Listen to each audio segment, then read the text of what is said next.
Do you sometimes feel like our world's gone mad, like everything's just falling apart? War, division, anger.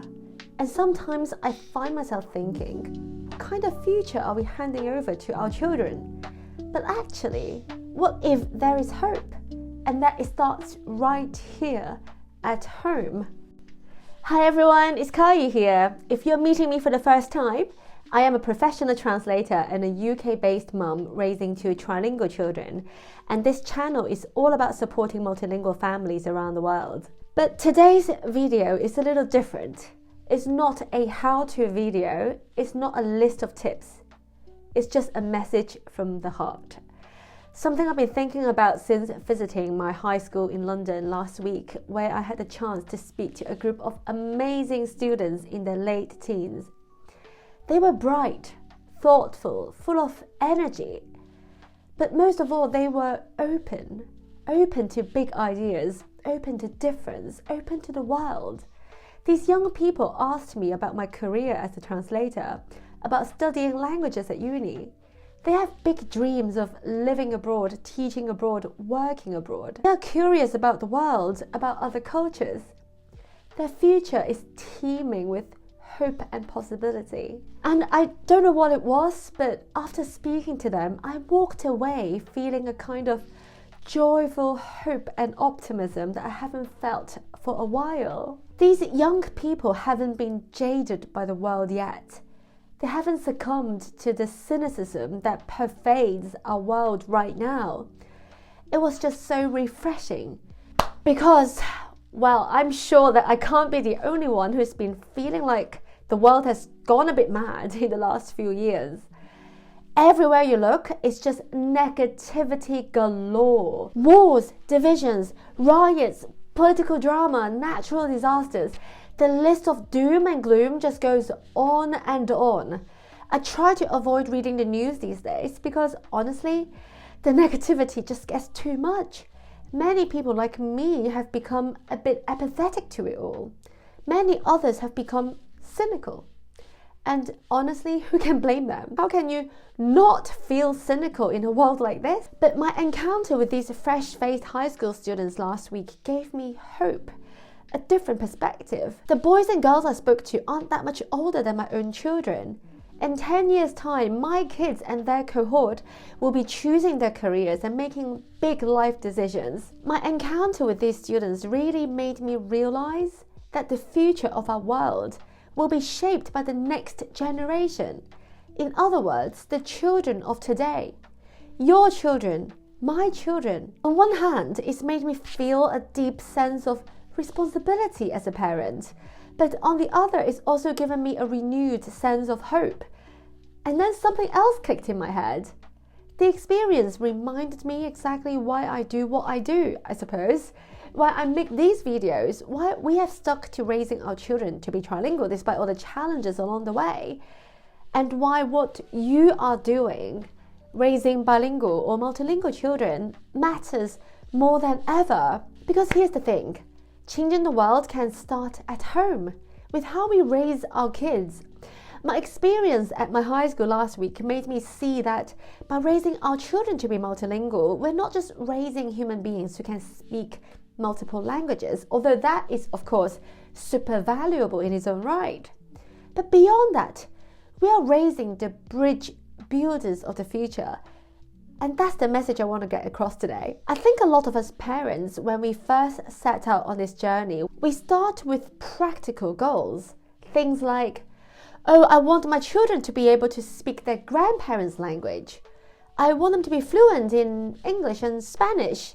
I want them to have more opportunities in the future, better jobs. All of those things are valid, wonderful even. But I think we sometimes forget the deeper impact of what we are doing.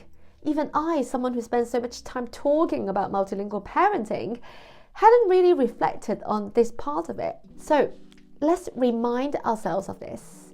When you raise a multilingual child, you're not just raising a kid who can switch languages. You are raising a kid who can switch perspectives. You're raising a child who knows there's more than one way to see the world, who can listen to people who are quote unquote different from them, who can walk into a room and bridge the gap between people who might not otherwise connect. And well, I don't know about you, but I think the world desperately needs more of that right now. The world needs kids who don't see difference as something to be feared, but something to be understood.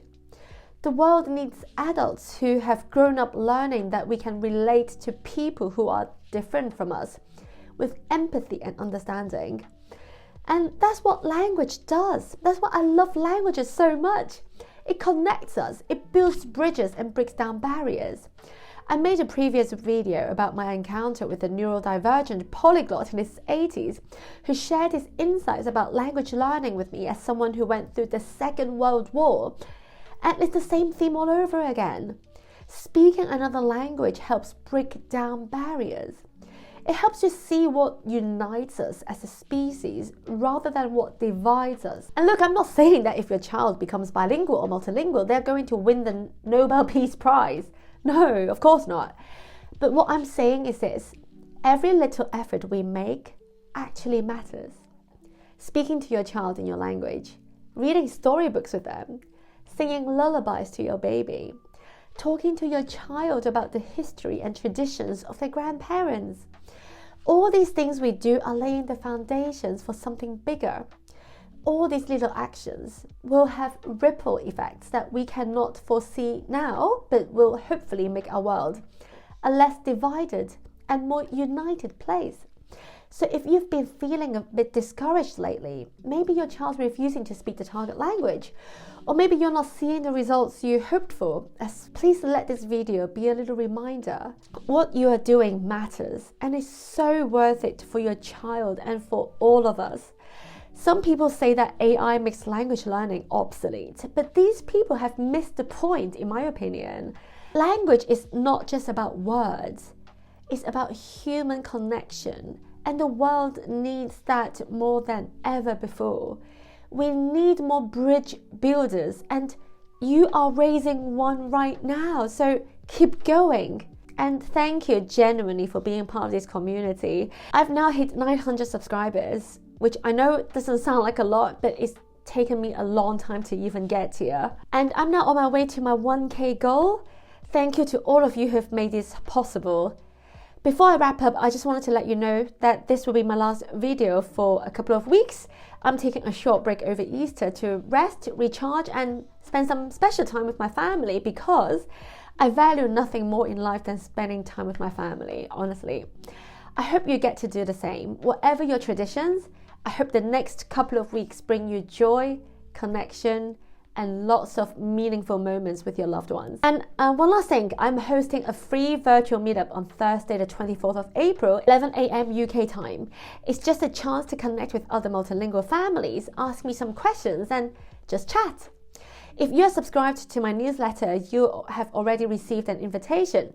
If not, hit the link below to get on the list and receive your exclusive invite. Happy Easter, my friends. Sending you so much love, and I'll see you soon. Bye bye, baka baka, 再见。